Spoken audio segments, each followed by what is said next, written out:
আমি আজিজুল সাহেবের নেতৃত্ব মানি না, মানব না। ওনার সঙ্গে আমি রাজনীতি করব না, করব না, করব না। প্লিজ, আমাদের মাঝে এগুলা ক্ষোভের থেকে আসে, এগুলা ক্ষোভ সৃষ্টি হয়েছে। কেন বলে ইউনিয়নের আজ এই অবস্থা বলতে পারেন আপনি? কারোর সম্মান রক্ষা করেছে তারা।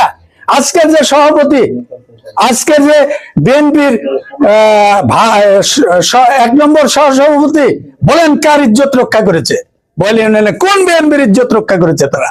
ওই আজিজুল সাহেব 23 বছর সেক্রেটারি ছিলেন একটা দলের। 23টা লোককে কি দলে আনতে পেরেছেন? বলেন। তাহলে সেই লোক দিয়ে সংগঠন কিভাবে সম্ভব? সেই লোক দিয়ে কিভাবে বলে ইউনিয়নের বিএনপির রাজনীতি সম্ভব? আজকে আমি আপনাদের বিরক্ত করব না।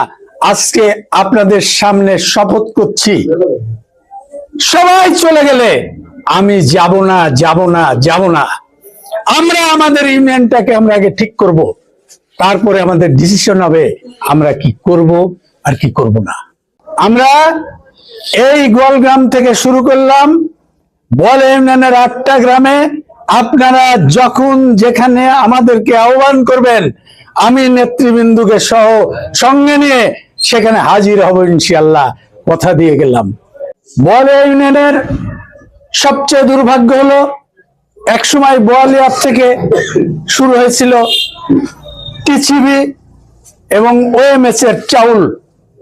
আপনারা সবাই জানেন, ওই টিসিবির তেল ওই ওএমএস এর চাউল আনতে যাই বোয়ালিয়া ইউনিয়নের প্রত্যেকটা বিএনপি এবং নেতা কর্মী নির্যাতিত হয়েছে আজিজুল সাহেব এবং রেজা সাহেবের মাধ্যমে। সমেত সাথী বন্ধুরা, ওইখান থেকে শুরু হয়েছে বোয়ালিয়া ইউনিয়নের পচন। বোয়ালিয়া ইউনিয়নের রাজনীতির মোড়টাই চেঞ্জ হয়ে গেছে।